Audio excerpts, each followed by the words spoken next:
Good morning po sa lahat. Good morning. Okay, start na po. Ihanda na po natin yung ating mga sarili. So let us invite ko po lahat na yumuko. Prepare po natin yung ating sarili. Then just close our eyes. Manalangin po tayo. Lord, Ama naming Diyos na makapangyarihan sa lahat, pinupuri ka namin, Panginoon. Sinasamba sa iyong kabanalan, kadakilaan, Panginoon. Maghari ka, Panginoon, pagharian mo po, Panginoon, kami ngayong aming worship service para sa iyo, Panginoon. Maraming pong salamat, Lord. Tinudulog po namin sa iyo, Panginoon, yung aming mga sarili. Tulungan mo po kaming ihanda, aming puso, ang aming isipan. Nagpapakumbaba po kami, Panginoon, at humingi ng tawad sa lahat po ng aming mga pagkukulang. Patawarin niyo po kami, linisin niyo po kami, Panginoon, ang iyong banal na dugo, Panginoon. Lord, tulungan mo po kami na maihanda yung aming mga sarili, maging karapat-dapat sa iyo, Panginoon. Maraming po salamat sa iyo, Lord. Ngayon din, yung mga parating pala, samahan niyo po sila, ingatan, at sama-sama ka namin, Panginoon, na pupurihin at parangalan. Maraming po salamat sa iyo, Panginoon, at lahat ng papuri sa iyo lamang, Panginoon. Ito po ang aming dalangin sa pangalan ng aming Panginoon Jesus. Amen. Amen. Palakpakan po natin si Lord. Ayan. Sama-sama po natin basahin yung awit chapter 119.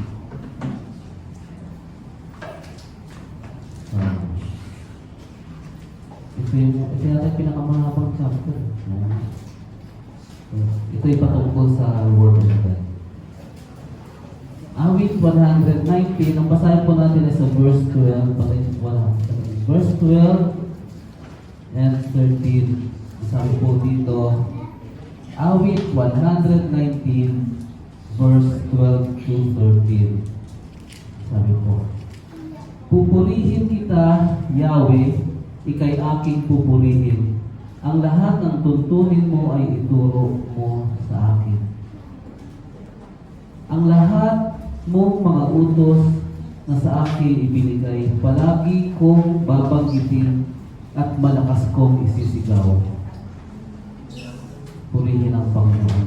Kaya po, sabi ni Lord, sabi dito sa awit ng pagpupuri, ang iyong mga utos, yung utos, mga Word of God, kumbaga, yun talaga ang pinakamahalaga sa atin yung Word of God. Kung araw-araw, binabasa natin ang salita ng Diyos, yun yung ating gabay, yun yung ating ilaw sa ating mga dinadaanan. Siya yung, hindi ko walang alam, pero ganoon talaga makapangyarihan ng Panginoon. Ganoon makapangyarihan yung Word of God. Basta't unahin natin yung Word of God sa umaga. Hindi ko alam kung paano nangyayari, pero nagiging maganda talaga buong maghapon. Purihin ang Panginoon. Ang utos, lahat ng utos mo sa aking binigay, palagi kong babanggitin at malakas kong isisigaw. At yun nga, malakas na sinisigaw, pero mas malakas na sigaw yung makikita yung kabutihan, yung mga gawa natin, mga pagtulong, yung affection na binibigay natin sa mga tao. Mas malakas na sigaw yun. Yung nakikita, nararamdaman nila yung pagmamahal. Pagmamahal ng Diyos dahil sa atin. Parang tayo yung ginagamit ng Panginoon. Para maramdaman ng lahat na mahal ng Panginoon. Amen po. Amen. Patapakan natin si Lord. Then, sama-sama po tayo tumayo. Yan, ihanda na po natin yung ating sarili.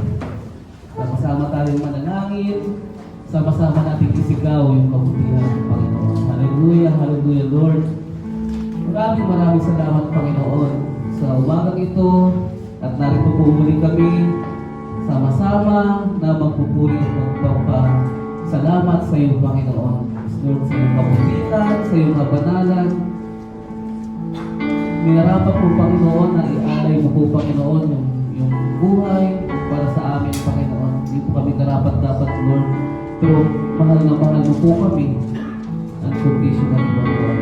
Lord, samahan po kami, Panginoon, sa aming mga pagpupuri, mga pag-aawitan. Lord, ikaw po, Panginoon, ang siyang mauna, Panginoon. Yung maramdaman namin, yung aming pagpupuri sa mga pag-aawit, taas namin ang aming mga kamay sa iyo, Panginoon. Lord, bless mo po, Panginoon. Ibuhos mo po, Panginoon, ng iyong mga pagpapala, Panginoon, sa apat na sulok ng aming church, Panginoon. Bless mo po bawat isa, Panginoon. Lahat ng narito at wala pa na, papunta pa lang, Lord, i-bless mo po, Panginoon. Lord, lahat ng aspect ng buhay, Panginoon. Spiritually, Panginoon, maramdaman nila, maramdaman namin, maranasan namin yung pagmamahal mo, yung presensya mo, at yun ang pinakamahalaga, Panginoon. Lord, yung mga ituturo mo sa amin, Panginoon, yung word of God po, Panginoon, sa pamagitan po ng aming pastor, itanim mo ng tumubo at walang hadlang, Panginoon, na lalago, Panginoon. Maraming po salamat, Panginoon, at lahat-lahat ng gagawin namin ay para sa iyo. Maraming po salamat at nawa sa lahat ng aming gagawin, malugod kayo po, Panginoon. Mapuri, parangal, sa mga salilaman, sa mga ngalan ng aming Panginoon Jesus. Amen. Amen.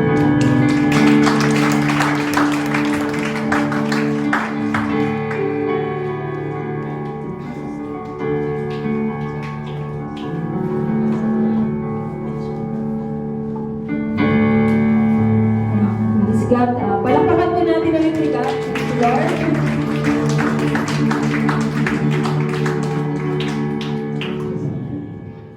Tayo po ay humanda, tayo magpuri at magpasalamat kay Lord sa umagang ito. Palakpak po natin ating mga kamay. Ako po ay masaya, may nakikita ako po ay nandito ang mga kapatid. Ayan. Sige po. Tayo po ay pumalakpak. Bali po nating batiin din ang ating mga katabi. Hindi pa natin nakikita yung mga katabi natin. Ayan. Good morning po sa inyong lahat.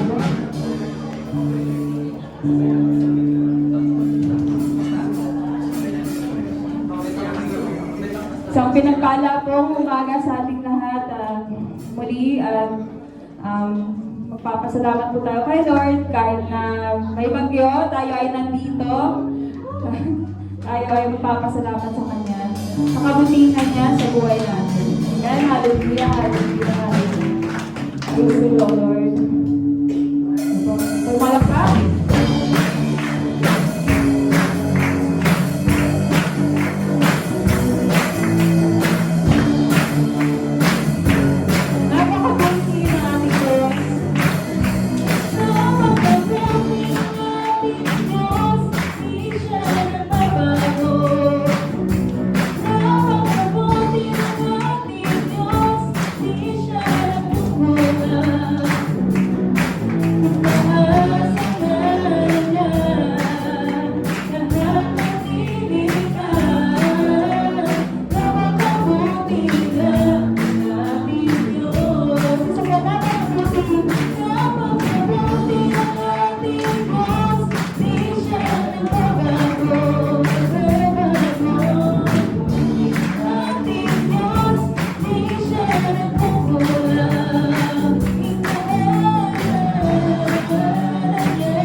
mo, Panginoon, sa aming buhay. Patuloy ka namin pupurihin at papasalamatan, O Lord. Lord, nakita ka sa aming buhay, Panginoon. Napakabuti mo, Lord God. We are blessed. We are so thankful, O Lord, that we are here in this church, gathered together to praise you and to bless you, O Lord. And bless us, O Lord, with the Holy Spirit. Napakabuti mo, O Lord. Ikaw ay napakabuti sa aming buhay. Patuloy ka namin pinapapurihan, pinapasalamatan, O Lord. Kami ay nandito, O Lord, papasalamat patuloy sa buhay namin dahil ikaw ang Diyos na tapat, dakila, at tunay na nagmamahal sa amin.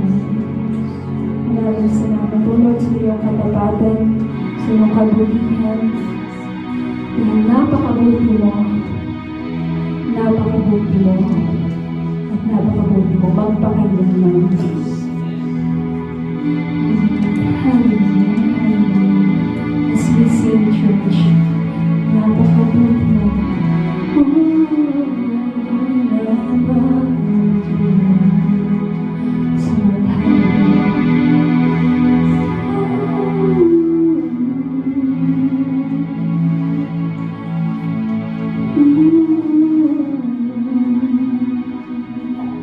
Let's feel the presence of the Holy Spirit. As we sing, napakabuti mo.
sa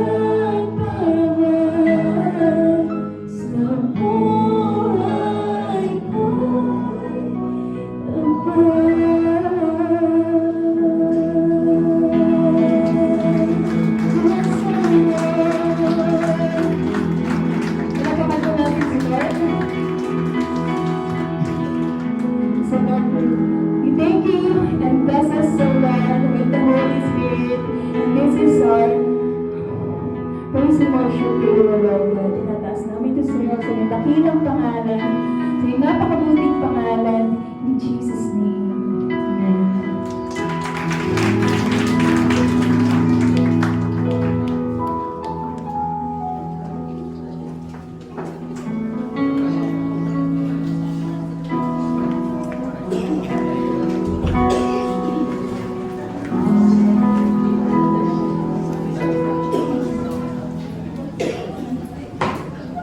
Ayan. Amen. Praise the Lord.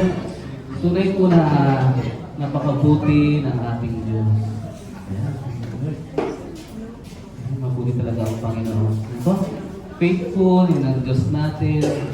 Lahat ng pwede natin panghawakan lahat. Kanyang mga pangako.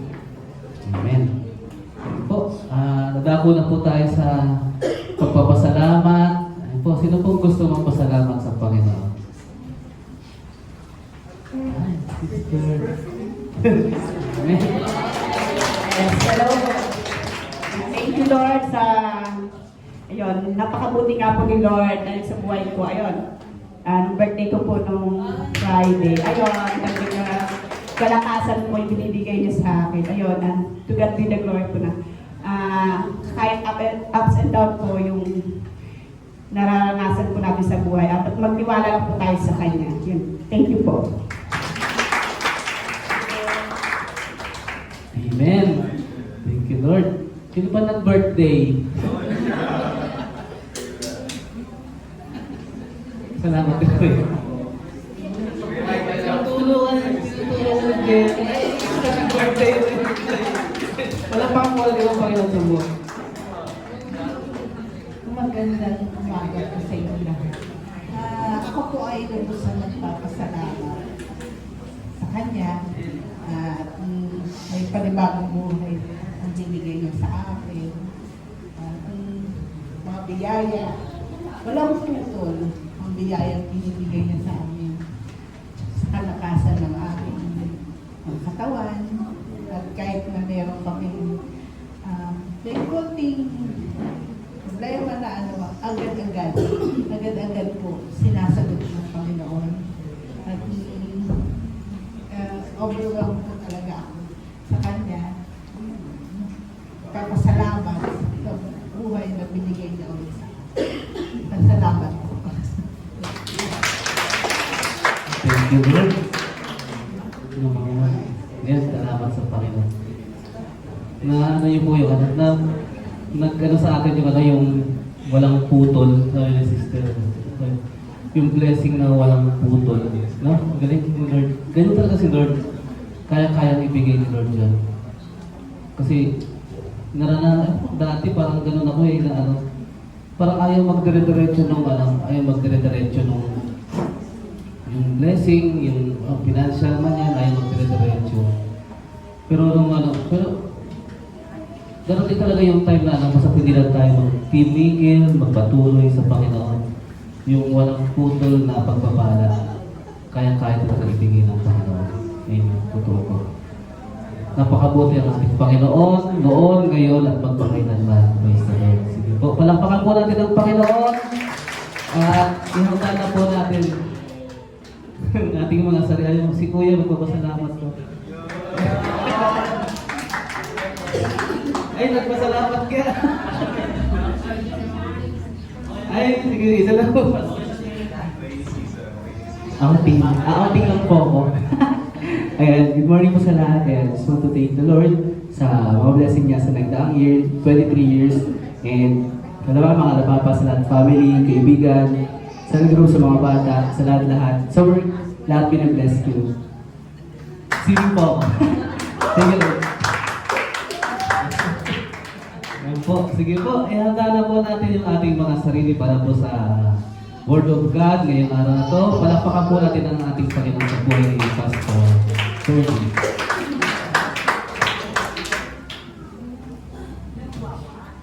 Okay, so good morning po sa lahat. Mabuti ba ang Diyos? Amen. Hindi lang mabuti, kundi napakabuti ng ating Panginoon. Okay, so ngayong umagang ito, kung nandito rin si Brother Ruben, magtatayo rin dito. Kasi birthday din niya ngayon. No? Si Ruben, saan ka man naroon? Magparamdam ka naman, hindi? Okay, so salamat sa Lord unang-una kasi nakauwi ako. Kahapon di ako nakauwi kasi baha, okay? Ngayon, akala ko di lang makauwi kasi tuloy-tuloy pa rin yung magdamag yung ulan. And nung umaga na lang tumigil sa Maynila. Kaya nag-message ako kay Pastor Renzo. Sabi ko, Pastor Renzo, pag wala pa ako mga 9:40, 9:50 yata, ikaw na po yung mag-preach, sabi ko sa kanya. And tinry ko lang na bumiyahe kasi nakamotor po ako sa may Sapote. Bumabaha po kasi yan. And hindi talaga madaanan yung lugar na yan kapag walang tigil yung ulan. So pagdating ko ng Las Piñas, nagtanong-tanong na ako sa mga nakakasalubong ng motor. Bahas ba sa may Sapote? Hindi lang 2, 3 yung pinagtanong ko para masigurado lang na walang baha. Lahat naman sa kanila, sagot nila sa akin, wala, pwede makadaan, wala ng baha. Pero kahapon talaga grabe. Lahat, almost maraming part sa Manila ay lubog sa baha. Maraming dito rin sa Cavite, meron din, di ba? Diyan sa may paliparan. No? Okay, so ngayong umaga nito, mga kapatid, ganoon din, pinagpapasalamat ko din kung nandito rin si Sir Maggie, no? Kasi sabi nga, napakabuti talaga ni Lord yung Project 47 po natin na mabuhay pa siya, may celebrate pa niya yung kanyang 47 years, no? Ay binigay na ni Lord, no? Kasi 2 days more pa before siya mag-47, ayun, no? Project 47. Kaya 2 araw na lang, di ba na talagang napakabuti ng Panginoon. Walang imposible sa Panginoon. Amen? Amen. So, tayo po natin tumayo para sa mensahe ni Lord. Buksan po natin ang ating mga Bible sa Isaiah or sa Isaiah chapter 43 verse 2. Isaiah 43 verse 2. Sabay-sabay po natin itong basahin. Kapag dumaan ka sa malalim na tubig, sasamahan kita. Tumawid ka man sa mga ilog, hindi ka malulunod. Dumaan ka man sa apoy, hindi ka masusunog, hindi ka matutupok. Pwede bang ulitin natin itong napakagandang pangako ng Panginoon Diyos sa atin? Kapag dumaan ka sa malalim na tubig, sasamahan kita. Tumawid ka man sa mga ilog, hindi ka malulunod. Dumaan ka man sa apoy, hindi ka masusunog, hindi ka matutupok. Purihin ang Diyos sa kanyang mga salita, tayo manalangin. Ama naming Diyos na mga pangyarihan, salamat po sa iyong biyaya. Pagkat di man maganda yung panahon, binigyan mo pa rin kami, Panginoon, ng kalakasan, Panginoon, na makapunta sa lugar na ito, Panginoon. Salamat po sa iyong biyaya at sa mga kapatid po namin na naapektuhan, kung maaaring mayroong pinagdadaanan na hindi nakadalo sa araw na ito, ay sila pa rin, Panginoon, ay mong abutin, yakapin, maramdaman pa rin nila, Panginoon, ang iyong kabutihan sa kabila ng kanilang mga pinagdadaanan. Maging sa bawat isa na nandito ngayon, na mayroong mga pinagdadaanan, salamat po, sapagkat pinili nila na magipag-niig sa iyo sa pamamagitan ng iyong mga salita at sa fellowship sa bawat kapatiran. Patuloy nga, O Diyos, na ikaw ang makita sa iyong mga mensahe. Makita po namin yung biyaya na nagagaling sa iyong mga salita na makakatulong sa aming mga spiritual na buhay upang lalo pa kami na lumakas, Panginoon, sa pagharap sa mga problema at mga pagsubok namin pagdadaanan. Bigyan mo ng karunungan ng bawat isa, bigyan mo kami ng pagmamahal na mahalin ito, at bigyan mo rin kami ng kalakasang pisikal na maisapamuhay ito pagkatapos namin lumabas sa pintuan at patuloy na maibahagi po namin ang iyong kabutihan sa ibang tao. Maghari ka sa lugar na ito, patuloy na ikaw ang Diyos na itataas namin, papupurihan at pasasalamatan. Ito po ang aming dalangin sa pangalan ng aming Panginoong Jesucristo. Amen at amen. Marunong po na po tayo. Okay, so sa message na ibibigay sa atin ng Panginoong Diyos sa umagang ito, kaya maaaring makapagbigay po sa atin ng panibagong sigla. Okay? Panibagong kalakasan sa kabila po ng ating mga pinagdadaanan. Sapagkat ang katotohanan, mga kapatid, lahat tayo ay mayroong problema. Tama? So sa mensahe na ibibigay ko po sa inyo ngayon, ang pinamagatan ko po na you've got a friend. Okay? You've got a friend. Meron tayong kaibigan. Okay, hindi natin nalalaman. Okay?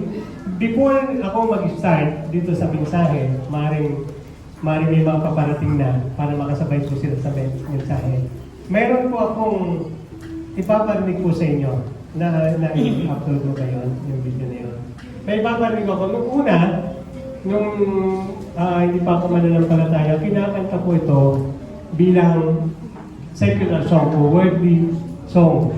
No? Ito ikanta ko sa kaibigan, sa nililigawan o sa mga mahal sa buhay.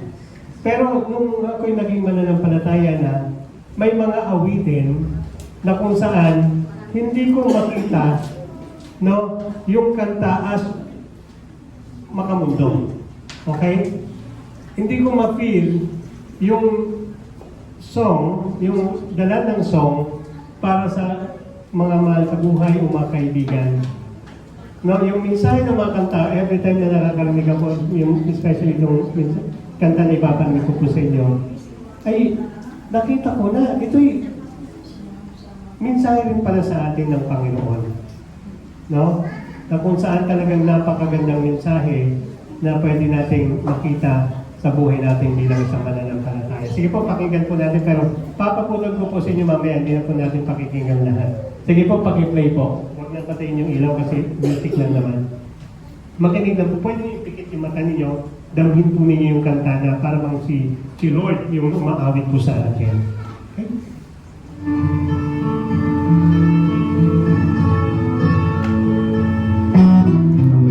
When you're down and trouble and you need a helping hand and nothing, nothing's going right.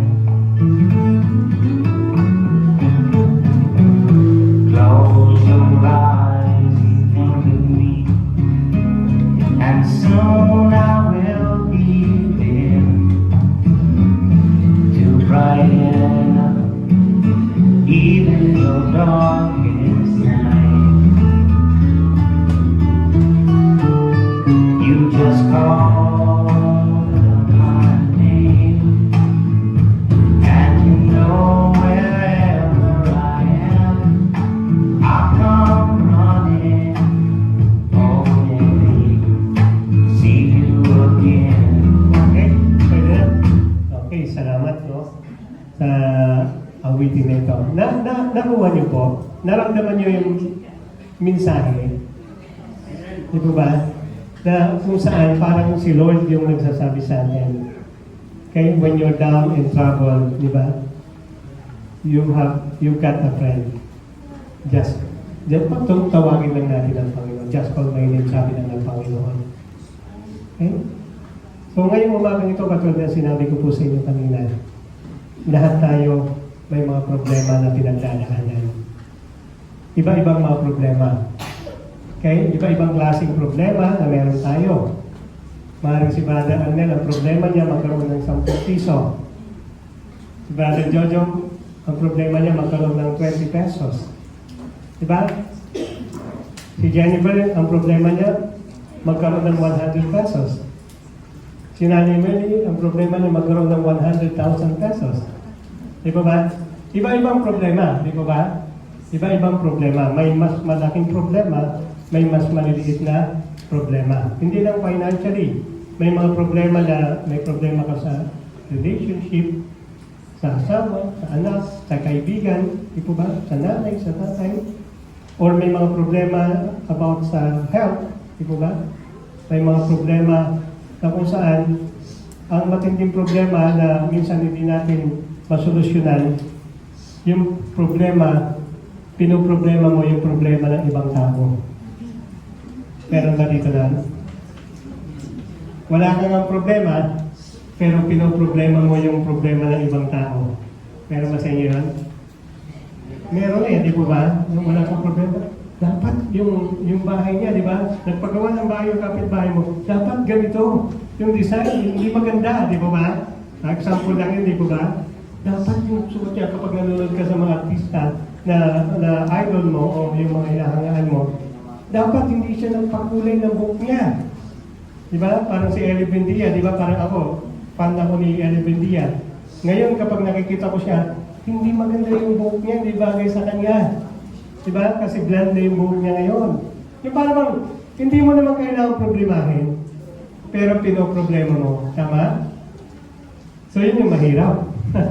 Kaya, hanggat maaari, mga kapatid, huwag mong problemahin yung problema ng iba. Sabi mo sa katabi mo, huwag mong problemahin yung problema ng iba. Okay? Mahirap. Okay?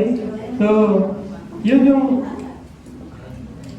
dapat po natin montondihan sa umagang ito, mga kapatid, ng problema, minsan hindi natin maiiwasan yan.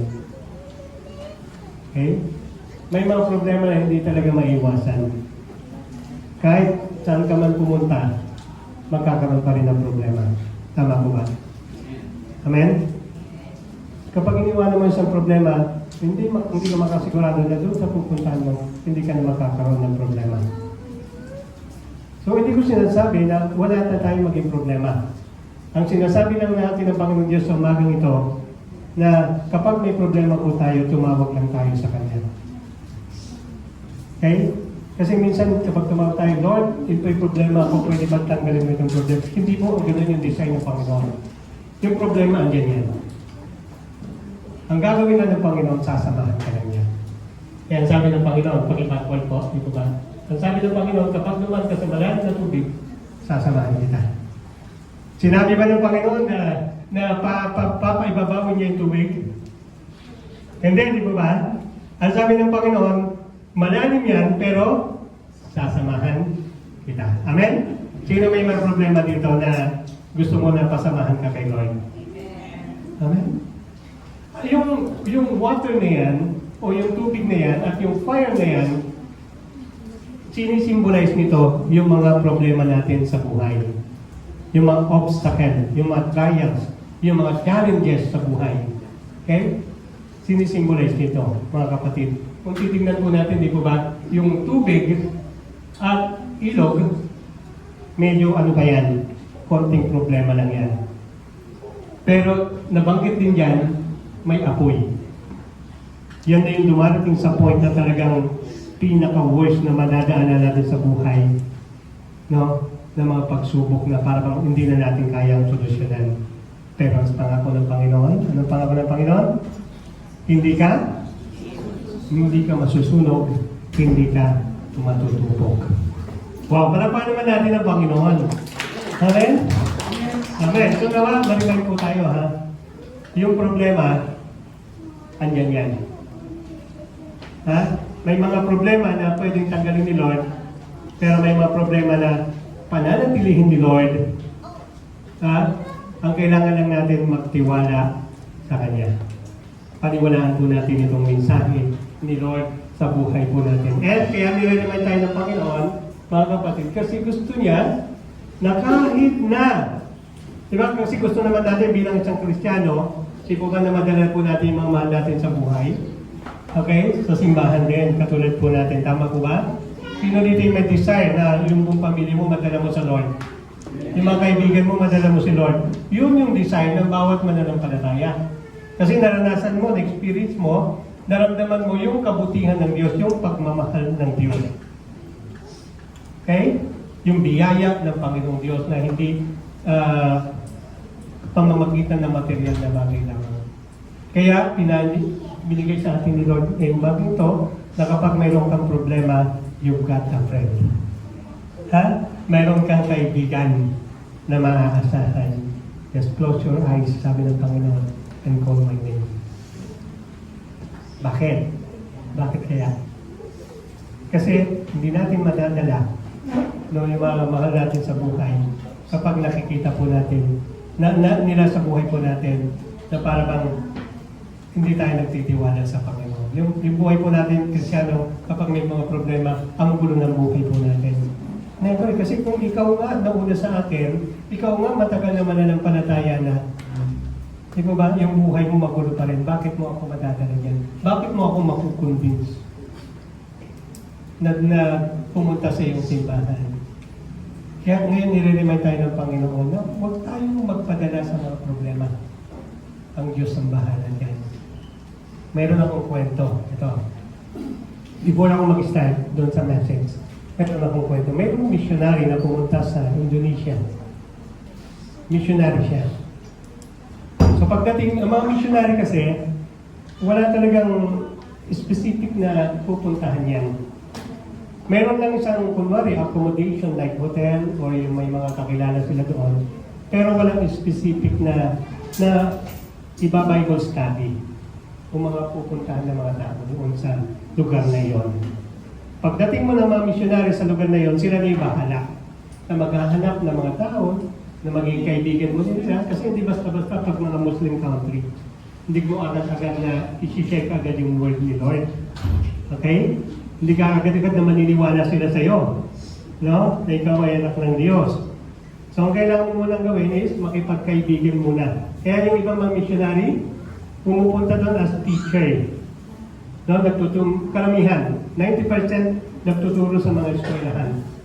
Muna. No? And then kapag naging establish na yung kanilang relationship, and then sa kanila ipapasok yung salita ng Panginoong Diyos. Kasi mahirap. Pag sinya mo kagad yan, pugod ulo ka.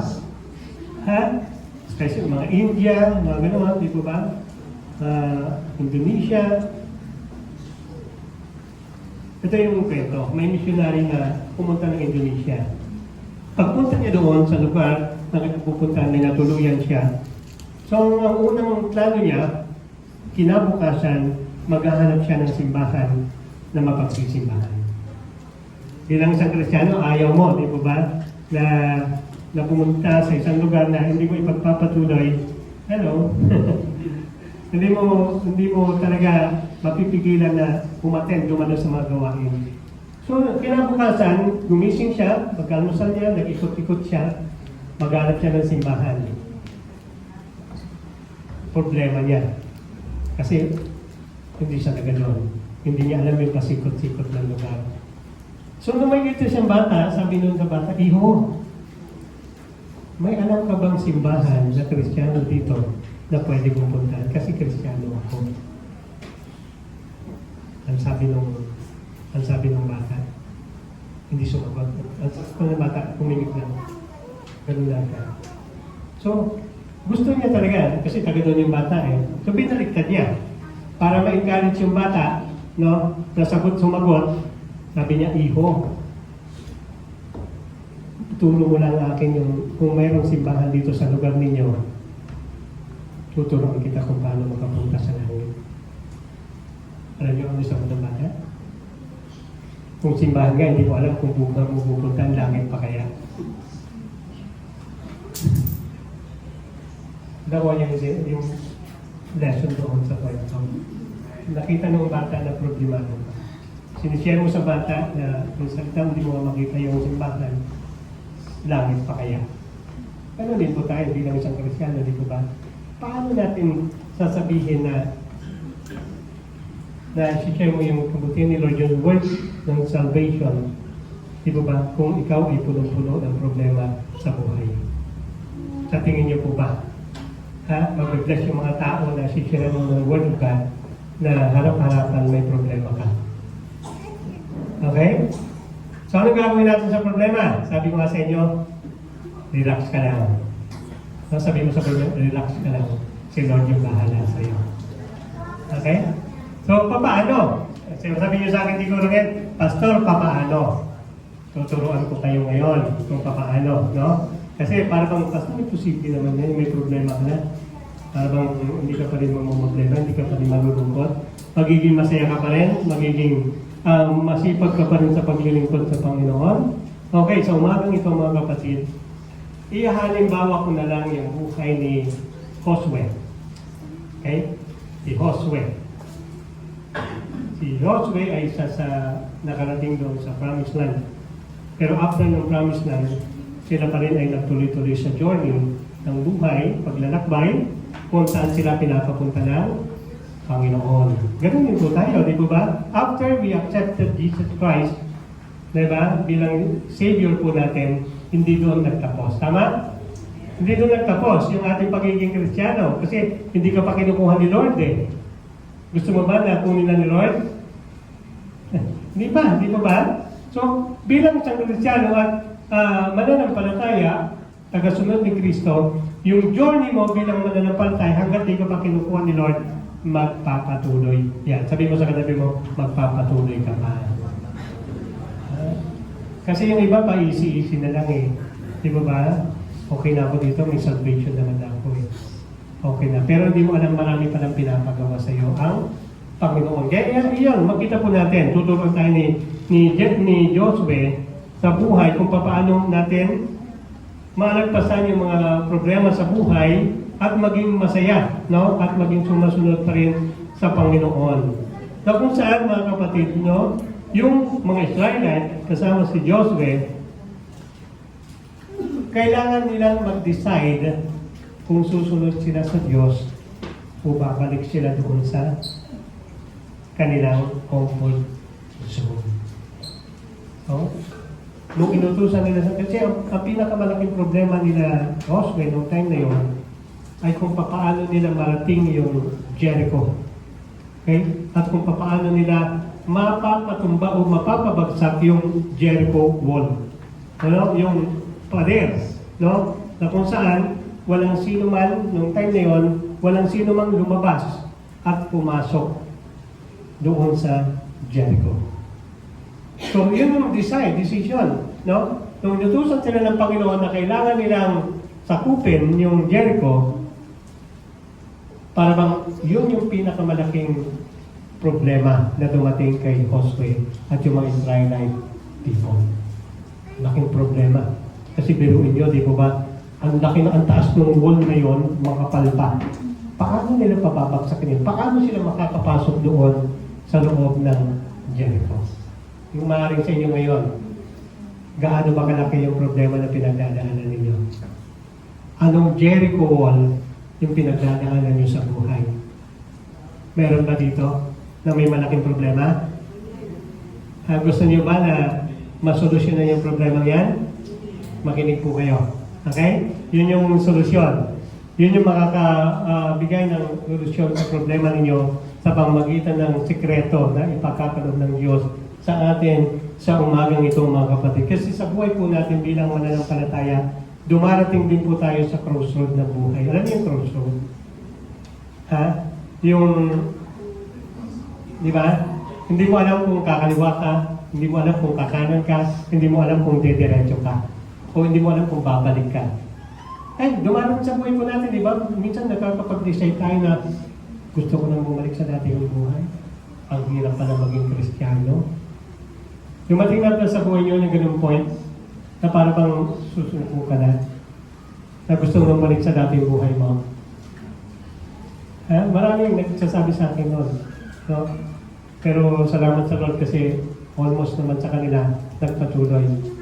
Kasi maraming nagsasabi, Pastor, kung kailan ako naging Kristiyano, bakit biglang maraming dumating na problema?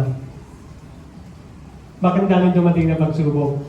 Hello, hindi mga problema, hindi mga pagsubok yun. Pinapatanggal lang ni Lord yun sa buhay mo.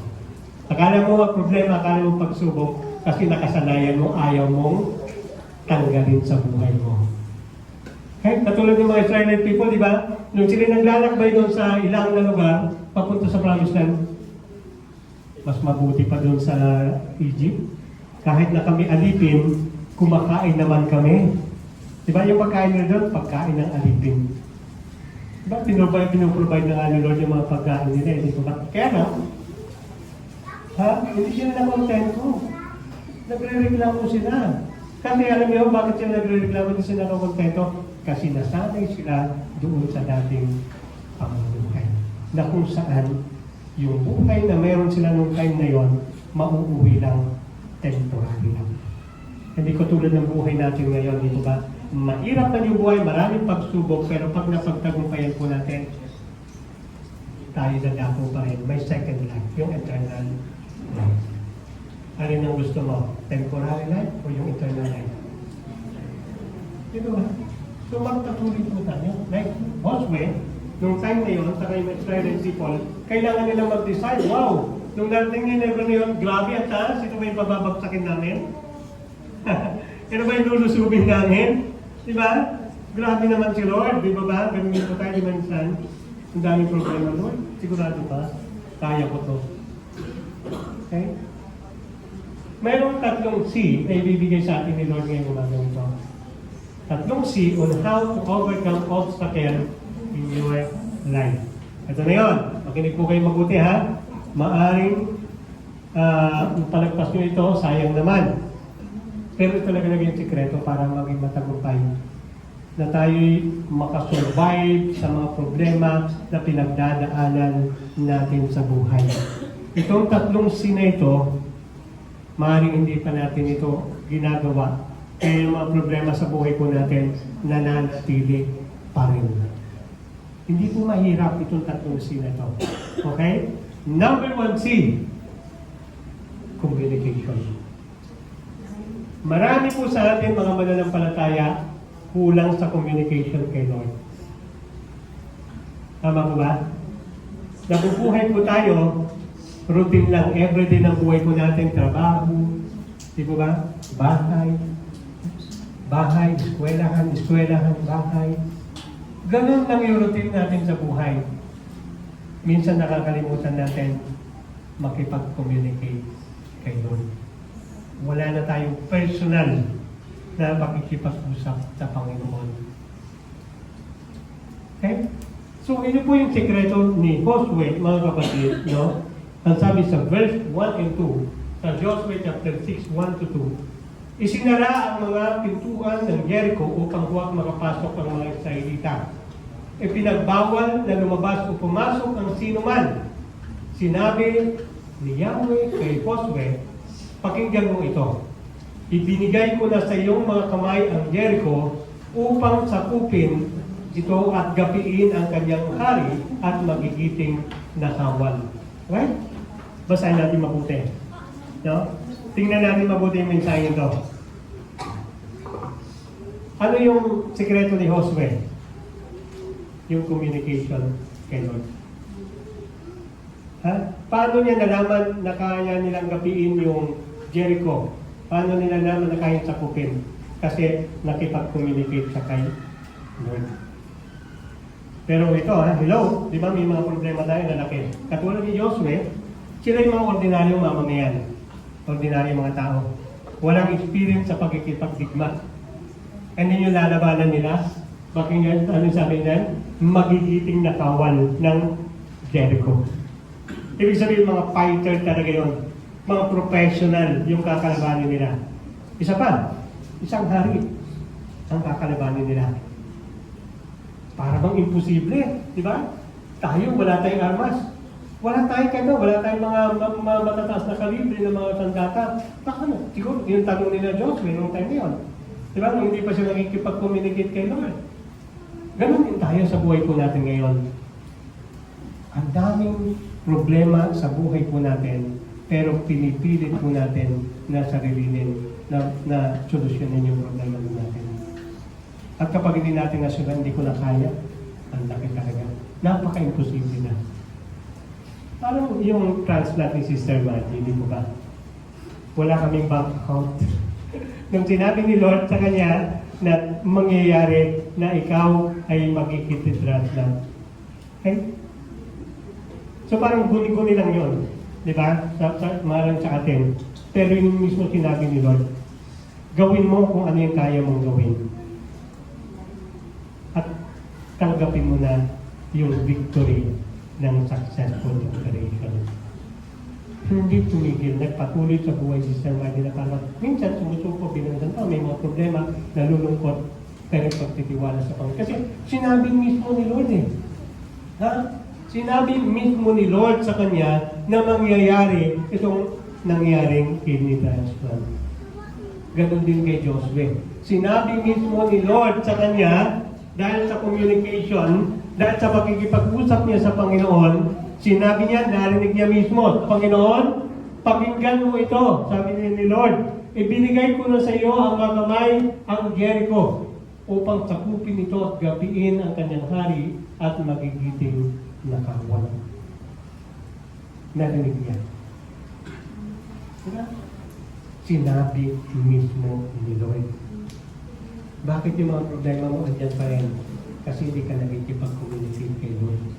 Sugod ka ng sugod. Sabi mo sa katabi mo, huwag kang sugod ng sugod. Diba? Gawa ka ng gawa. Diba? Bahala na. Yun yung buhay po natin di po ba? Diba? Wala. Kaya ko to. Nagmamarunong tayo. Di po ba? Matalino ako. Malakas ako. Hindi. Mas matalino si Lord. Mas malakas si Lord. Mas marunong si Lord. Yung plano mo, mas maganda yung plano ni Lord. Amen? Amen, naniniwala. Para tayo yung maniwala. So, yun yung number one. Lahat po ng gagawin natin sa buhay, kailangan makipag-usap nila tayo sa tayo. Communication. Devotion po natin, huwag natin kakalimutan. Yung personal na ano natin sa Panginoon, pakikipag-usap. Napakahalaga po sa natin bilang mananampalataya. Hindi na tayo makamunduin. Hindi na tayo sakop ng mundong ito. Sakop na tayo ni Lord. So sa Kanya tayo makipag-usap. Sa Kanya tayo makipag-communicate, mga kapatid, no?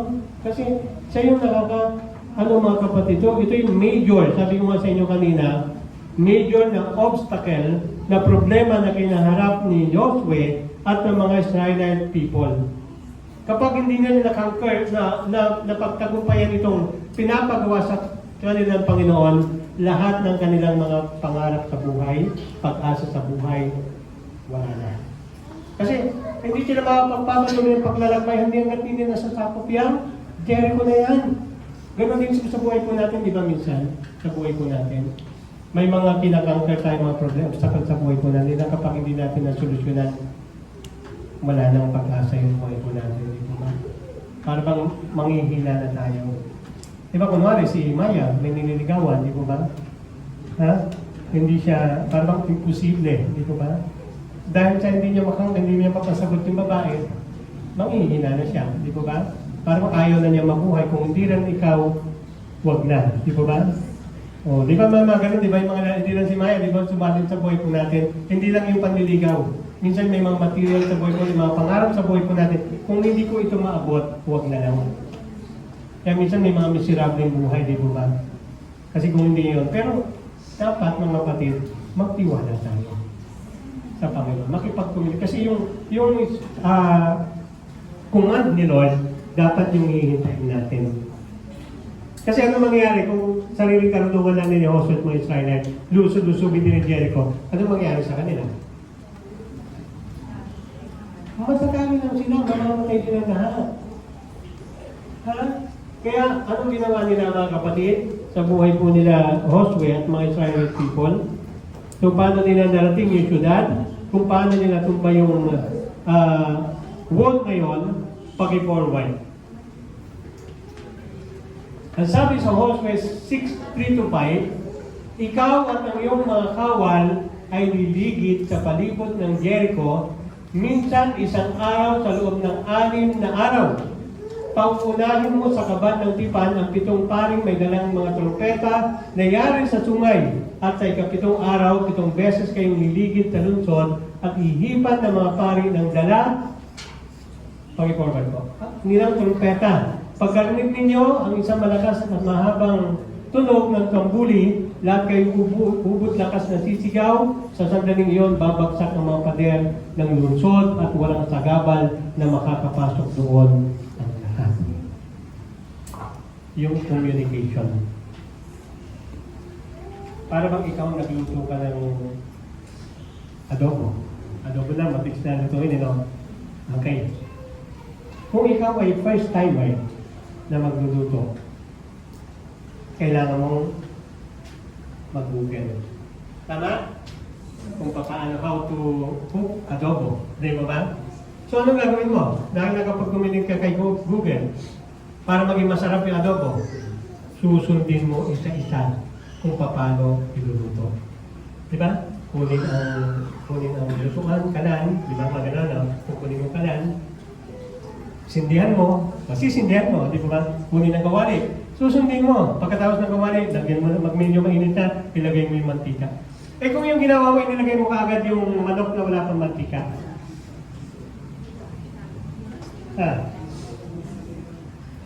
Yung parang pinagbalik-baliktad mo, anong kalalabasan ng adobo? Baksak, kapanlasa, hindi masarap. Ganon din po, no? Hihuswe dahil sa communication kay Lord, nakita niya kung ano yung sekreto kung paano pakabagsakin yung Jericho wall. Ano yung command ni Lord? Isang beses sa isang araw, liligid kayo doon sa Jericho wall. Eh paano kung hindi siya nakipag-communicate? Eh paano kung 2 beses, 3 beses, isang araw siya lumiligid? Tama po ba yan? Hindi. Ano yung instruction ni Lord? Isang beses. Kaya marami sa atin bumabagtak, lalo na mga problema, kasi walang communication kay Lord. Ang sabi ni Lord, isang beses na, one at a time. Diba ba?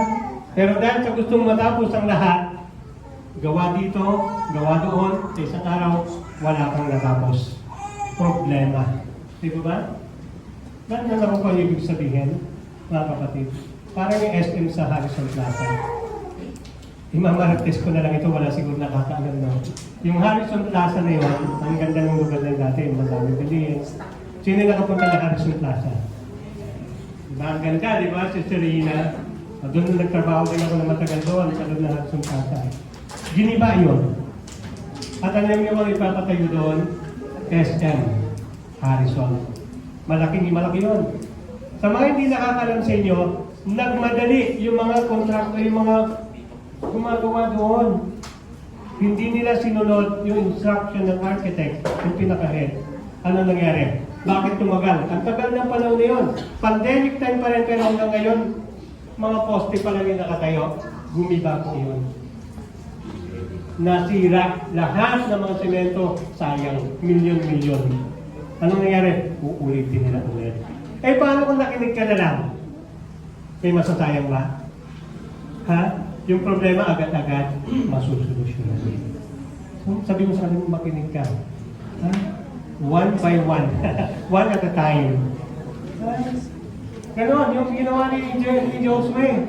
Ganon pala, isang beses lang, isang araw dapat umikot. Kaya minsan yung mga nanliligaw sa mga hindi napipil hindi sinasagot eh. Kasi nakukulitan na yung nanay nung nililigawan mo kasi 3 beses isang araw ko. Hindi na makakain, hindi na makatulog kasi andun ka palagi. Kung isang beses lang, di ba? Sample lang, halimbawa lang mga kapatid. Communication. Kulang po sa atin yung pakikipag-communicate kay God. Kaya yung mga problema sa buhay po natin hanggang ngayon, pinoproblema po rin natin ngayon. At yung iba, sumusuko na lang. Ayoko na. Diba? Babalik na ako sa dating buhay ko. Ano nangyari? Kasi na alipin ka na lang habang buhay. Ano nangyari? Di ba? Hindi mo maranasan yung pinangako ng Panginoong Diyos. Okay? So magpatuloy po tayo. No? Pinaparating sa atin ng Panginoong Diyos sa umagang ito, ano man yung obstacle sa buhay po ninyo, katulad yung pangako niya sa atin sa Isaiah 43 verse 2, kahit anong obstacle na dumating sa buhay po ninyo, sinabi ng Diyos sa atin sa awitin natin kanina, God is willing. Ha? Willing si Lord na samahan ka sa problema mo. Sabi nung sa atin mo, willing si Lord. Gusto niya na samahan ka. Gusto ka niya na bigyan ng wisdom kung paano mo masolusyon yung problema. Kaya lang, dinidegma mo si Lord. Mas marami kang oras sa Facebook, sa Messenger, sa ML. Hindi ko sinasabi huwag kang mag-Facebook ha. Hindi ko sinasabi huwag kang mag-ML kung talagang yun yung ano mo. Pero bigyan mo naman ng time si Lord. Ha? Bigyan nyo ng time si Lord. 15 to 20 minutes a day. Pwede na. Di ba ba? Ha? Okay lang ba sa inyo? O minsan kapag beginner ka na, okay lang ba kahit 5 minutes? Bigyan mo ng time si Lord. Sigurado, mga kapatid, magsasuccess ka sa Lord. Ha? Masusunod. Kasi yung ginawa ni Lord eh. No?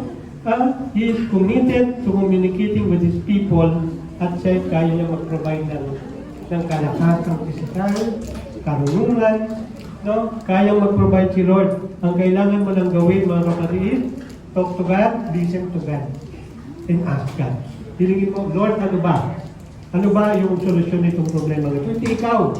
Kasi kung ikaw, babagsak lang. Kung ikaw, lalaki lang yung problema mo, mga kapatid. Ha?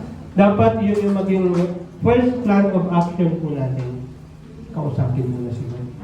Pagising mo na umaga, Lord, ano ba yung gusto mong mangyari sa buhay ko ngayong araw na ito?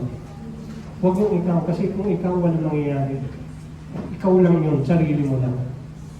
Matugunan mo lang, masolusyonan mo yan yung ginawa mo, temporary lang. Ha? Kaya, kapatid, dapat mayroong communication kay Lord.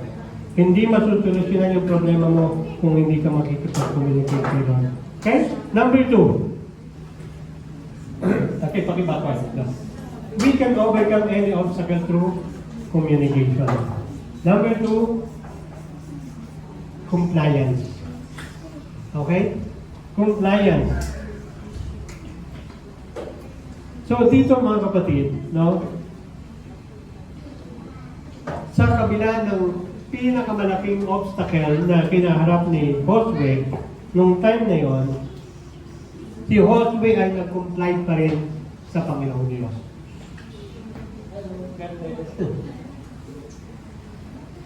So, yun yung kinaharap ni Josue at mga Israelite, mga kapatid. Sumunod pa rin siya sa Panginoon. Na parang kahit hindi niya maintindihan. Diba? Sa buhay po natin, minsan hindi natin maintindihan. Ikaw ba maniniwala? Nababagsak yung Jericho, ang gagawin mo lang umikot isang beses isang araw dun sa Jericho. Maniniwala ka ba? Si Lord na nagsabi sa iyo na, pero sa panahon kaya natin maniniwala ka. Hindi po ba? Ha? Pero si host, sa buhay din mo natin, di ba? Ang gawin mo lang, di ba minsan may kaaway ka? Or may umaway sa'yo. Ang sabi ni Lord, bigyan mo ng ulam yung kaaway mo. Ha? Ikaw naman ay yung umaway sa'yo, pero ikaw naman, gusto mo na talaga makipagdating. Pero, Lord, sigurado ka, bibigyan ko ng ulam, baka awayin pa ako noon. Di ba ganun tayo minsan, di ba? Parang hindi tayo naniniwala. Pero kapag may sinabi sa atin ni Lord na kahit para mag-imposible, dapat sumunod ka pa rin. Yung compliance, walang ulang sa atin yun. Yung pagsunod. Kasi parang, Lord, imposible naman. Ha? Grabe naman, Lord, imposible yung pinapagawa mo sa akin.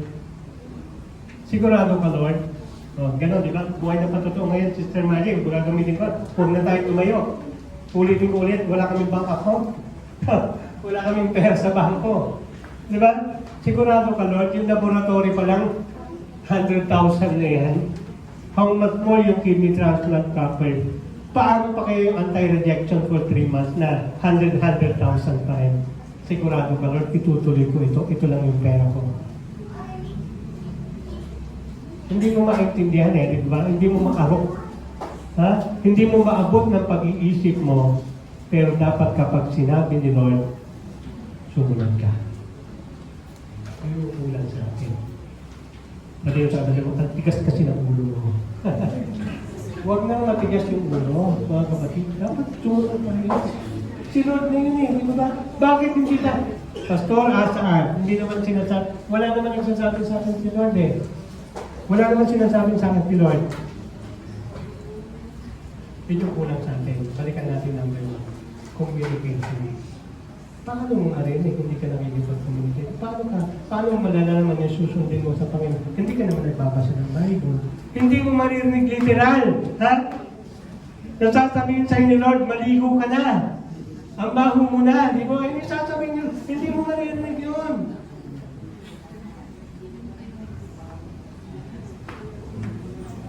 Yan ang problema sa atin, di ba ba? Ang problema ng tao ano tawag doon? To see is to believe. Hanggat di mo nakikita, hindi ka susunod. Tama? Kasi sabi ng, anak, bumili ka ng mantika. Mamaya bibigyan kita ng 100 pesos. Yung anak, ang hirap kumilos yan. Na hindi ginagawa pa ko eh. Pero ang totoo, hindi siya naniniwala na bibigyan mo siya ng 100 pesos. Tama? Yung mga kabataan natin ngayon. Sabi niya, di ba sa trabaho? Sige, magtrabaho ka mo. Tigawin mo yung trabaho mo. Sa December, bibigyan kita ng bonus. Well, diba? Minsan ganun tayo. Kuripot mo nga eh. Eh, paano kung yung time na nakundik talaga yung boss mo? Diba? Dati hindi talaga siya nagbibigay. Pero ngayon nakita ka talaga na tumusunod na. Sayang yung bonus. Kung hindi sumunod si Josue, doon sa sinasabi, kung hindi siya nag-comply, doon sa inutos ng Panginoon sa kanya, sa tingin niyo po ba, masasakop niya ng Jericho? Sa tingin niyo po ba, babagsak yung wall ng Jericho? Diba? Bilang nyo, di po ba, isang beses lang, sa loob ng 6 na araw. Hindi ba pwede, Lord, ngayon na, di ba, ganun tayo, nagmamadali tayo. Lord, nagmamadali tayo sa Panginoon. Lord, pwede ba ibigay mo na yung solusyon ng problema ko? Agad-agad, nagmamadali tayo. Pero isang araw pa lang, mainip ka na. Lumalayo ka na sa Panginoon. Ginagawa mo na yung, ikaw na mismo yung gagawa. Doon sa problema. Masyado ka mainipin, mga kapatid, no? Yun yung instruction ng Panginoon. So, sa Kanya, sa loob ng 6 na araw, isang beses kang umikot o kayong umikot doon sa Jericho Wall. Ano yung pang-7? Ilang beses iikot sa pang-7 araw? Parang wala kayong nabasa. Ayan po. Ayan po, di po ba? Ilang beses sa 7 araw? 7 beses. Doon sa first 6 days, isang beses. Sa pang-7, 7 beses. Para bang joke eh, no? Joke. Minsan ganun din tayo. Ano, gini-joke mo lang ako. Diba? Masyado tayong nagmamadali, masyado tayong kung ganun din kay Josue, dapat maging ganun yung buhay po natin. Bilang isang mananampalataya, na kahit hindi man natin naiintindihan yung pinapagawa ng Diyos sa atin, susunod pa rin tayo. Mamuhay tayo sa pamagitan ng pananampalataya, hindi sa mga bagay na nakikita. Kasi parang kapag nabuhay ka sa nakikita, wala kang tiwala sa Panginoon. Pinapakita mo lang, wala kang pananampalataya sa Panginoon. Kaya ngayon, mag-rejoice ka na eh, di ba? Ngayon pa lang, kung ano yung pinapagawa siya ni Lord, magipag-commit ka, sumunod ka sa Kanya, maniwala ka, hindi man 7 days, baka mas maaga pa, o baka tumagal pa, pero naniniwala po ako na tutugunan ng problema ni Lord, yung mga problema mo. Amen? Naniniwala kayo mga kapatid, no? Dapat mga kapatid, kayang gamitin tayo ng pagkait katulad ni Josue, na kaya niyang pataubin. Kasi minsan, sigurado ka, kaya kong i-share ng word ka yung boss ko. Diba parang si Josue, sigurado ka Lord, magigiting na kawal, hari, masasakop namin. Ordinaryong tao lang ako. Hindi eh. Ordinaryong tao man tayo sa paningin ng mundo ito, kayang gamitin ni Lord sa mataas na gawain na papagawa sa atin ng Panginoon. Amen? Marami na ng mga patutuon na nakakaabot natin. No? Huwag tayong maging matigas ng ulo at huwag sumunod sa Panginoon. So, sabi sa verse 8, Josue 6-7, kaya tinawag ni Josue mga pare ng Israel, sinabi sa kanila, dalhin ninyo ang kaban ng tipan ni Yahweh Maunang pitong paring nagalang mga trumpeta at sinabi naman niya sa mga taong bayan, lumakad na kayo, lumigit kayo sa lungsod at paunahin niyo sa kaban ng tipan ni Yahweh ang mga sandadahang lalaki. At sa verse 8, tulad ng sinabi ni Josue, lumakad sa maunahan ng kaban ng tipan ang pitong paring may dalang trumpeta at habang lumalakad ay hinihipan nila ang mga ito. Sa verse 10, ngunit sinabi ni Josue sa mga tao, huwag kayong sisigaw o magsasalita man hanggat hindi ko kayo binibigyan ng husga. Wala rin kasi useless na yung magsunod po natin sa Panginoon kung hindi natin sinusunod one by one yung mga instruction ng Panginoon. Di ba, Pastor, magsisimba naman ako every Sunday. Okay. Wala masama. Umati naman ako ng prayer meeting every Wednesday. Wala masama. Pero ang tanong, minamahal mo ba yung kapwa mo gaya ng pagmamahal mo sa iyong sarili? Minamahal mo ba ang Diyos ng buong puso, buong kaluluwa, buong pag-iisip? Yung mga instruction ng Panginoon, hindi natin nasusunod yung karamihan. Bakit nagtatanong ka? Bakit marami kang kaaway? Kasi hindi ka nagmamahal sa iyong kapwa. Hindi ka marunong mamahal, hindi ka marunong magpatawad, hindi ka marunong magbigay, hindi ka marunong umunawa. Yan dami mga kaaway. Hindi ka sumunod sa instruction di ba? Yung Panginoon. Bakit dami tayong problema? Kasi hindi ka sumusunod sa instruction. Sa verse 16, sa ikapitong libot, hinipan ng mga pari ang mga trompeta at inuutos ni Josue sa mga tao, sumigaw na kayo sapagkat ibinigay ko sa inyo ni Yahweh ang lungsod. Okay? Grabe, di ba?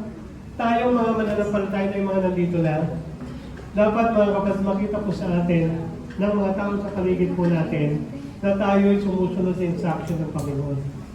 Kasi kapag tayo nakikita, mismo tayo naglilid sa kanila, susunod din sila. Okay? Pati sila madadamay sa biyaya ng Panginoon. No? Sa atin, mga kapatid. Oh?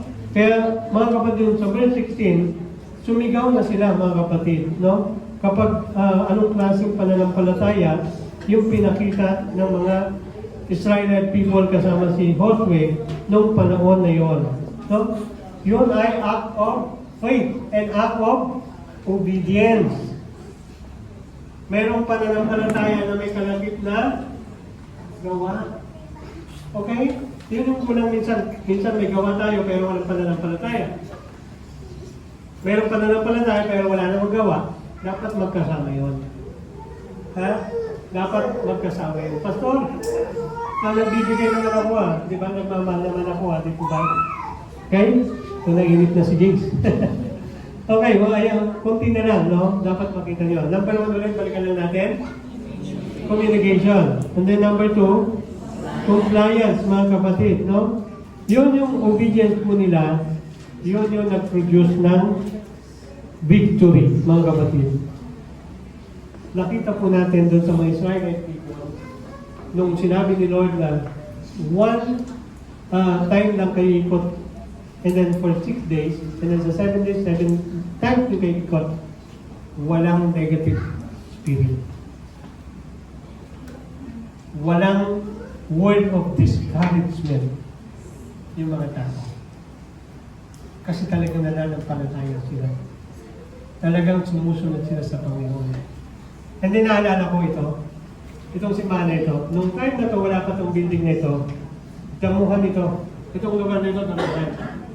Ang lalago ng mga talahit dito. So, imposible na maitayo ang simbahan sa lugar na ito kasi ang mga member po dito, mga ordinary people lang. Mga regular empleyado lamang. Wala pong mayaman dito sa simbahan. Pero mayaman sa biyaya, sa pananampalataya sa Diyos. Ha? Sino yung sumama ng Jericho March natin dito? Nanay Merly, Sister Ruby. Na-witness po ninyo. Di po ba? Na imposible na maipatayo yung simbahan. Di po ba dahil sa wala tayong kakayanan? Anong ginawa po natin? Inikot po namin ito. Puro talaga ito. No?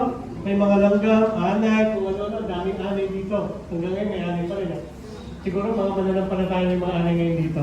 Nakikinig na natin. Di ba? Inikot talaga po namin kasama si Sir Margie, kung sino-sino ba yung mga leaders na umikot po dito. Ilang beses din kami umikot sa lugar na ito. Nag-pray kay Lord, sumunod kay Lord, Lord, kung ito yung pinapagawa mo, may itatayo yung church building dito sa lugar dito. Ano nangyari, mga kapatid? Ito na. Ha? Dahil sa pananampalataya at pagsunod sa Diyos. Walang imposible. Na-witness ni Brother Arnel. Kami yung katuwang ng mga gumagawa dito. Namumroblema po kami kung paano na ipasusweldohin yung mga gumagawa. Ha? Weekly, wala kaming hawak talaga. Brother Arnel, di ba? Wala kaming hawak na pera. Pero maniwala kayo sa hindi. Pag susweldo na yung mga gumagawa dito, may dumarating na pagpasweldo. Amen? Grabe si Lord, di ba? Kapag kahit imposible, sumunod ka lang sa Panginoon. Magipag-communicate ka sa Panginoon. Sumunod ka sa Kanya kung anong instruction niya. At paniwala ka na masusolusyonan yung problema. Okay? So mga kapatid, ngayong umagang ito, mga kapatid, hindi problema, no, yung blessing na ibibigay natin ni Lord sa atin. Alam niyo kung ano yung problema? Tingnan mo yung katabi mo. Ikaw yung problema. Ikaw yung may problema. Si Lord, gusto niya may bless ka. Di ba ba? Kaya lang, ikaw yung problema kasi hindi ka nakikipag-communicate, hindi ka sumusunod. Paano ka bibigyan ng blessing ni Lord? Ikaw may problema, hindi si Lord. Minsan sinisisi natin si Lord, Lord, bakit naman? Di ba ba? Bakit yan? Bago lang, pero bless na bless. Eh kasi sumusunod siya, bago pa lang. Wala pong matagal o bago sa harapan ng Panginoong Diyos. Amen? Ang tinitignan ng Panginoon, kahit bago ka, kung ikaw ay sumusunod sa Kanya. Yun yung makakareceive ng blessing. Nakita nyo na ngayon, no? Kaya minsan nakakakita ka, marami ng matatagal na Kristiyano, tumanda na lahat-lahat. Hinihintay na lang yung rapture. Di ba? Hindi niya naranasan yung blessing dito sa lupa. Sayang naman, di ba ba? At yan na yung biyaya eh. Abot kamay mo na. Oh. Hindi mo naranasan yung blessing. Kasi wala eh. Wala mo kumiling, hindi mo nakikita eh. Hindi mo naranasan. Kaya mga kapatid, sa umagang ito, marami mga kapatid, yung disobedient Christian, mga kapatid, yung mga negative spirit, yung mga discouragement word, minsan nandadamay pa. Minsan, dapat, noong time na wala eh. Josue, balik na tayo. Wala. Dahil nakita nila yung pananampalataya ni Josue noong time na yun, sunod-sunuran yung mga Israelite people, naniniwala sila kung ano yung pananampalataya ni Josue. Kaya naniniwala ako dito, kung tayo mga kapatid naniniwala sa pagkikita ng mga tao, maniniwala sila. Susunod sila. Okay? Yun yung purpose natin dito sa mundong ito, mga kapatid. Kaya lang, marami po sa buhay mananampalataya ngayon yung pride. Yung reason, mga kapatid, na tinatawag na sila si Lord, pero ayaw nilang sumunod. Yung pride. Kasi gusto ng mga tao, gusto nila sabihin na sila yung gumawa. Diba? Yung sabihin nila na sila yung nagtagumpay, hindi si Lord. Nakukuha niyo po?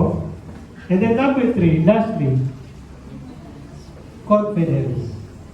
Yun yung kulang sa atin, confidence. Wala tayong confidence sa sarili po natin. Wala tayong confidence na may gagawin ng Panginoong Diyos, mga kapatid. Okay? So, verse 20 to 21. Kaya dilipan nga na mapari ang mga trompetang nagsigawan ng napakalakas ng mga tao. Nang marinig yun, bumagsak ang mga pader ng lungsod at sumalakay sila. Nung nakapasok sila ng walang sagaban, nasakop nilang lungsod, pinatay nila ang paki-forward po. Ang lahat ng tao sa lungsod, lalaki, babae, matanda, bata, at pati mga asno, bata at tupa. Ganun lang, hindi ko ba? Kasi yung confidence. Di ba na makakaya mo, mapagtatagumpayan mo, dapat maging confident. Kulang tayo sa confidence eh. Kulang tayo kung parang kasama mo na si Lord, pero parang natatakot ka pa rin. Diba sinasabi mong ikaw ay Kristiyano, sinasabi mong nasa iyong Holy Spirit, pero kapag dumarating yung problema, natatakot ka na harapin yung problema. Kapatid, magkaroon ka ng confidence. Ha? Kasama mo na si Lord. Ang sabi ng Panginoon, di ba? Dumaan ka man sa malalim na ilog, hindi ka malulunod. Dumaan ka man sa naglalagab ng apoy, hindi ka masusunog, hindi ka masusubok. Confidence. Na kahit anong problema na pagdaanan mo sa buhay, dapat maging confidence ka na mapagtatagumpang mo yan kasi kasama mo si Lord. Anong dumating na obstacle, no, sa buhay mo, kahit yung pinakamalalim na hukay, yung daanan mo, may dapat may confidence ka kasi kasama mo si Lord. Amen? Ganon ka-confident si Joshua noong time na yun. Ha? Nagipag-communicate ka sa Lord, sumunod siya kay Lord, at nung natapos, confident siya na mangyayari yung sinabi sa kanya ni Lord na babagsak yung Jericho wall na yun. Ganon din po yung mangyayari sa buhay po. Maniwala ka. Akala mo, ang laki-laki ng problema mo. Hindi, maliit lang yan sa paningin ng Panginoon. Ha? Para bang gulayat na, di ba yung problema sa buhay mo? Hindi. Ha? Ang gawin mo, sikreto ni Josue. Lagi ka mong makipag-communicate kay Lord. Huwag mong titigilan yan. Sa bawat araw ng buhay mo, everyday, mga kapatid, kausapin mo si Lord.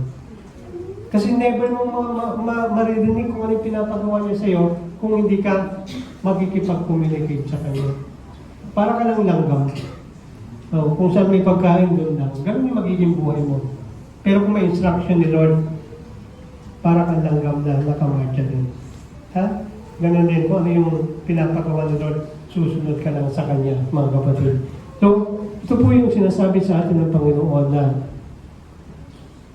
yung wall ng buhay po natin. Katulad na sinabi ko po sa inyo, mga kapatid, yung mga problema sa buhay po natin, hindi yan problema. Ang may problema, ikaw. Ha? Kailangan mong harapin yan.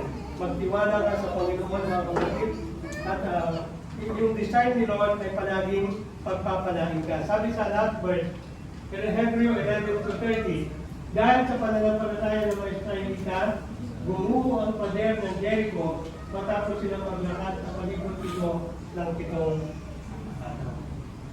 Sa pamagitan ng ano? Pananampalataya. Ha? Pananampalataya na may kasamang obedience at confidence. Dapat huwag tayong magkalinlangan. Huwag tayong magduda sa Panginoon. Ha? Sabi mo sa katabi mo, ito, one by one. Hindi ka dinala sa earth na ito. Earth lang ha, dinala ka sa may Jupiter. Pabahala na sila doon. Tayo earth lang. Hindi ka nilagay ni Lord sa earth nang walang purpose. Ha? Sabi mo yan, katabi mo. Hindi ka nilagay ni Lord sa earth nito. Hindi ka tinawag ni Lord sa simbahan ito. Hindi ka inilagay ni Lord sa loob ng pamilya mo. Hindi ka inilagay ni Lord sa loob ng trabaho mo, sa eskwelahan mo na walang purpose. May magandang plano sa iyo si Lord. Ha? Anong gagawin natin? Number 1, communicate. Number 2, Number 3, confidence. Manalangin po tayo. Ama naming Diyos na mga Panginoon, salamat po sa umagang ito. Salamat po sa pagkat napakabuti mo. Naniniwala po kami, Panginoon, na marami mga problema na dumating sa aming mga buhay, Panginoon, na hindi po dapat namin ito, hindi kami dapat panghinaan ng loob, Panginoon. Sa halip, patuloy kami, Panginoon, na humingi, Panginoon, ng iyong karunungan, lalo kami, Panginoon, na lumapit sa iyo, makinig sa iyo, Panginoon, at kung ano yung sasabihin mo sa amin, susunod lang kami, Panginoon. At magkaroon kami ng confidence, Lord, kaya lahat ng sinabi mo, Panginoon, ay mangyayari, Panginoon. Sapagkat ikaw ang Diyos na makapangyarihan, ikaw ang Diyos na tapat sa iyong mga pangako. Sa araw na ito, nawa, Panginoon, naway lahat po ng aming mga problema na kinaharap, patuloy nga na aming maranasan ng iyong presensya, at nawa, maramdaman po namin ang iyong pagsama, Panginoon, at patuloy ikaw ang Diyos na magbigay ng katagumpayan sa amin. Salamat po po rin, ang aming dalangin sa pangalan ng aming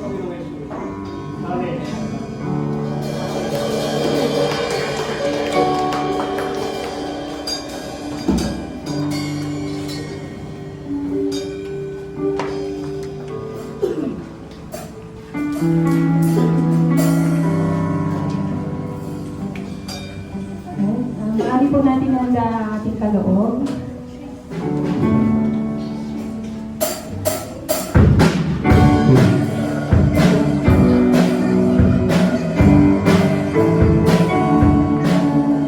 Ating kaloob natin ang buong pusong pag-aayaw kay Lord.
Yes, Lord. Hallelujah, hallelujah, Lord God.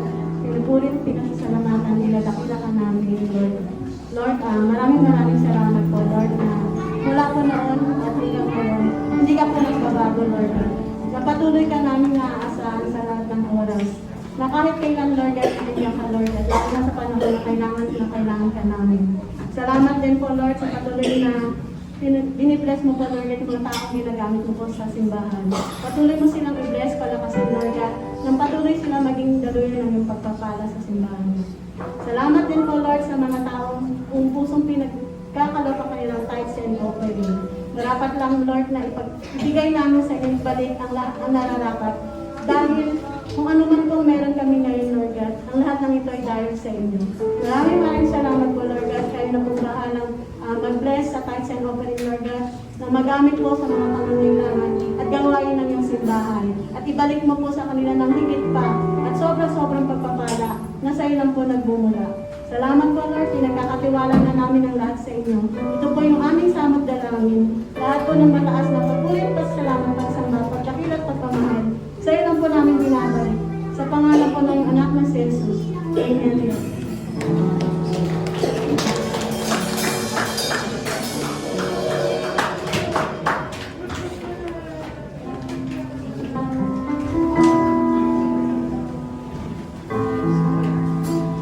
Maaari po tayo tumayo.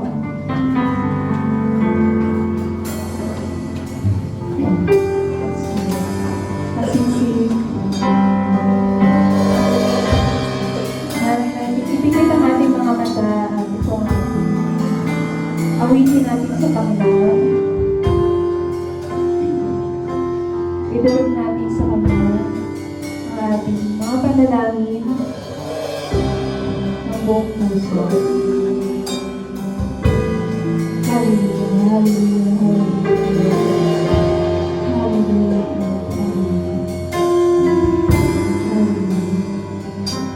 Oh, Jesus. Oh,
kapatid, hindi ko man alam kung ano yung pinagdadaanan mo sa buhay.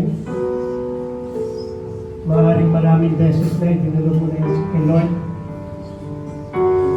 Kubalit nananatili yung mga problemang yan. Kapag hindi ibig sabihin na nandiyan pa yung problema, ay hindi ka pinangkagyan ng Panginoon. Kapatid, ang pangako ng Diyos sa atin, sasamahan niya tayo. Kaya kung ano man yung problema nandiyan sa buhay mo, tiwala ka sa Panginoon. Na nandiyan yan kasi may magandang plano si Lord. May magandang purpose.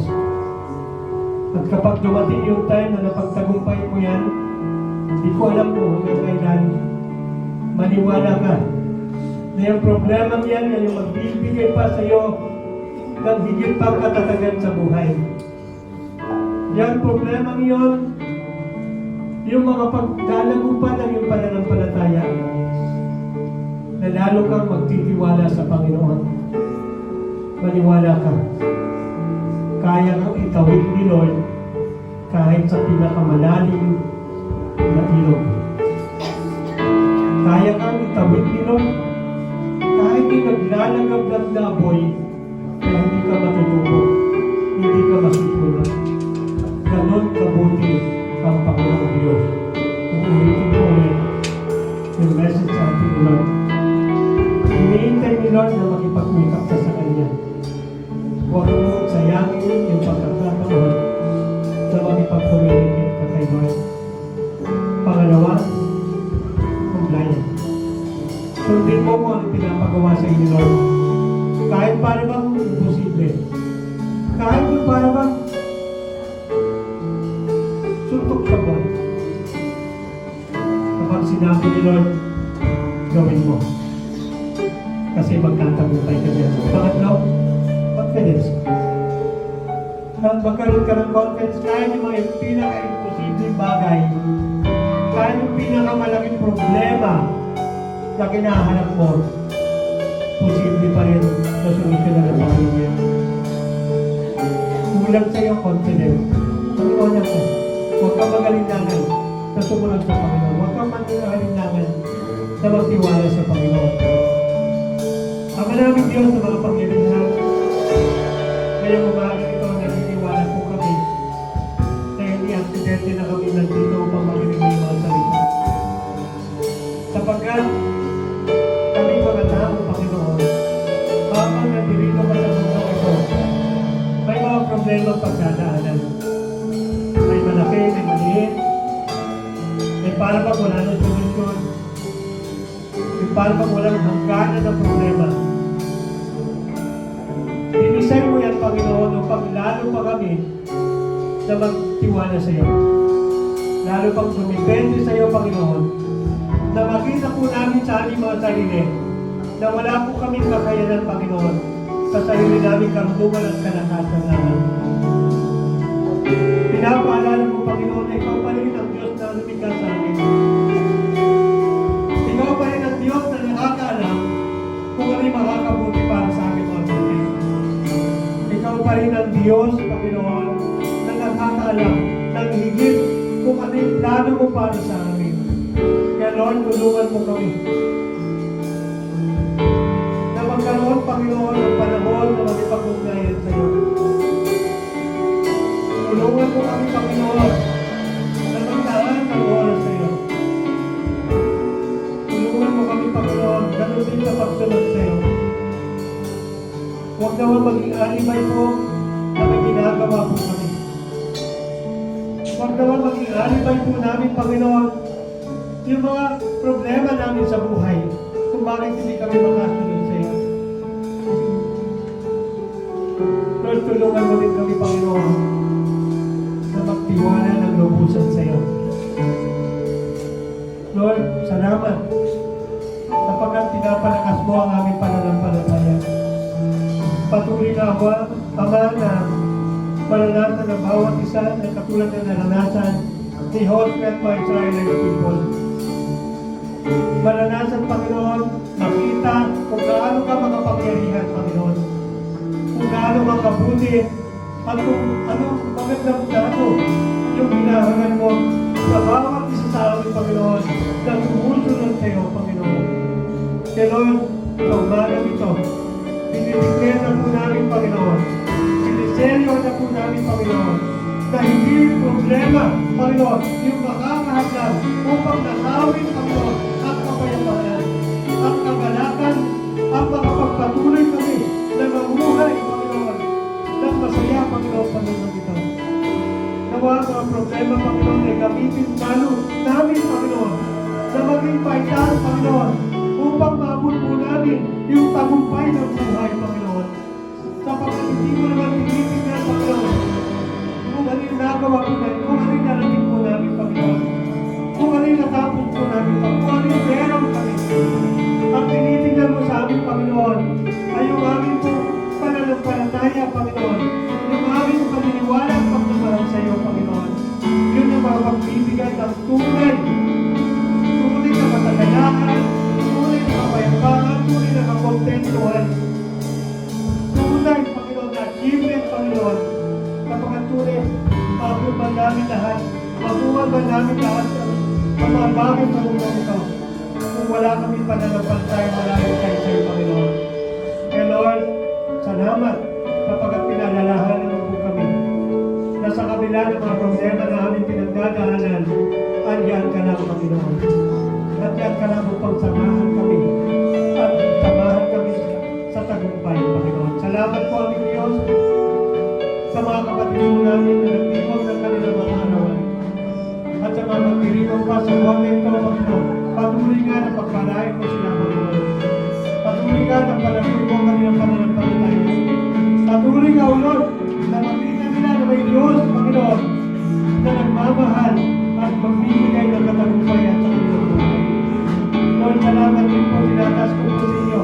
Sa mga kapatid po namin na nasa ibang bansa, Panginoon. Samahan niyo po sila sa kanilang pag-iisip. Samahan niyo po sila sa kanilang hirap, pagod sa kanilang pagtatrabaho. Damayan niyo po sila, Panginoon. Comfort niyo sila, Lord. Kapag sila namumulila, Panginoon, sa kanilang mga mahal ng buhay. Palakasin, Panginoon, ang kanilang kalusugan. At patuloy nga, bigyan sila ng pag-asa, Panginoon, na hindi habang buhay maglalayo sila sa kanilang pamilya, Panginoon. At ganoon din, Panginoon, tinataas ko po sa inyo.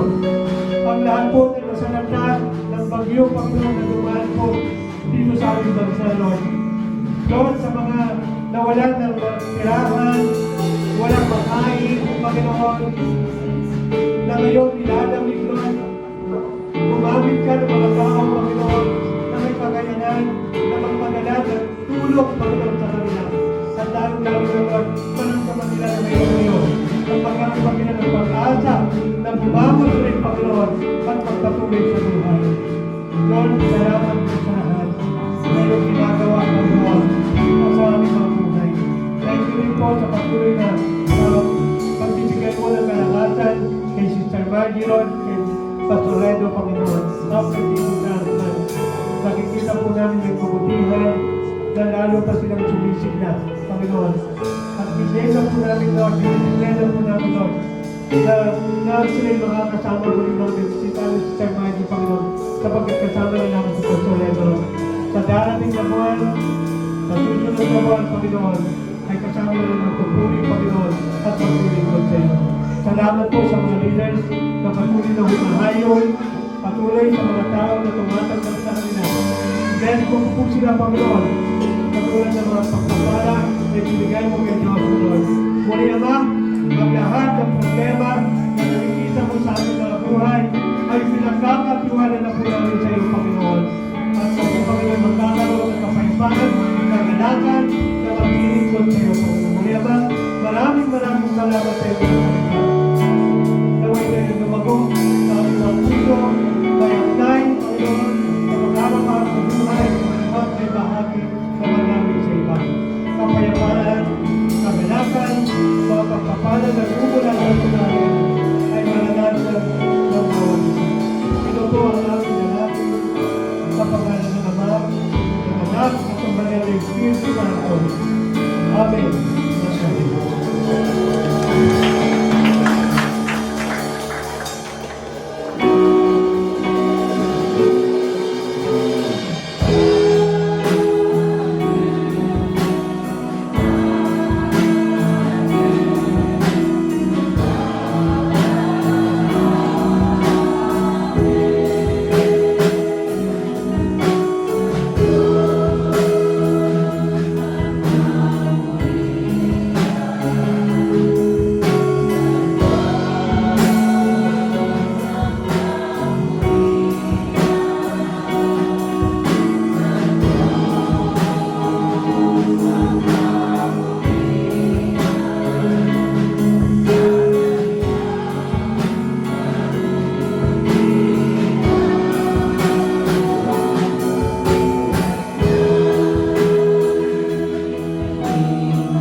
pwede po ba natin pag-pray yung family ni Brother Eman?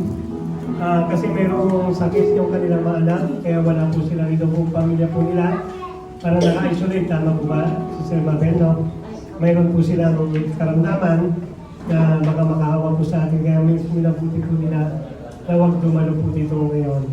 So, maaari po ba natin pag-pray po sila? Okay, Brother Eman, at sa kanyang family specific kay Tam Tam, no? Magandang bunso. Okay? Pag-pray po natin at sa yung biyahe ni anak ni Sister Banji papuntang China. Tama po ba? China na makikipag-compete doon. Hockey. Ano ba? Hockey yung kanilang sport, no? Okay, sige. Pag-pray natin, magpanalangin po tayo. Prayer for healing and prayer for victory. Lord, salamat po sa umagang ito. Binigyan mo kami ng pagkakataon na may panalangin. Yung family ni Brother Eman, Lord, na dumaranas ng karamdaman. Patuloy o Lord, ng katatagan ng kanilang pamilya, na lalo pa silang magpatiwala sa iyo katulad sa kanila, na walang imposible sa iyo, Panginoon. Ikaw ang Diyos na maggagamot. Ikaw ang Diyos na kayang magpagaling kahit anong karamdaman. Kaya Lord, dinideclare na po namin ngayong umagang ito na kami nagkakaisa sa panalangin na pinagaling mo na po, Panginoon, physically, Panginoon, yung mga karamdaman na nasa kanilang mga katawan. In Jesus' name, Panginoon, na nasa kanila yung kagalingan na nagmumula sa iyo, Panginoon. At maging sana ni Sir Banji, Lord, ingatan mo sa kanyang pagbiyahe. At dalangin po namin yung katagumpayan din, Lord. Panginoon, yung malaking achievement para sa kanilang pamilya na makasama sa kanilang international competition yung kanilang anak, Panginoon. Pinupuri ka namin sa kabutihan mo ito sa kanyang pamilya, Panginoon. Muli ba? Salamat sa kagalingan at katagumpayan. Sila kami nagkakaisa, nagpapasalamat na sa iyo. Ito ang aming dalangin sa pangalan ng aming Panginoon Jesus. Amen. At amen. Salamat po sa Panginoon.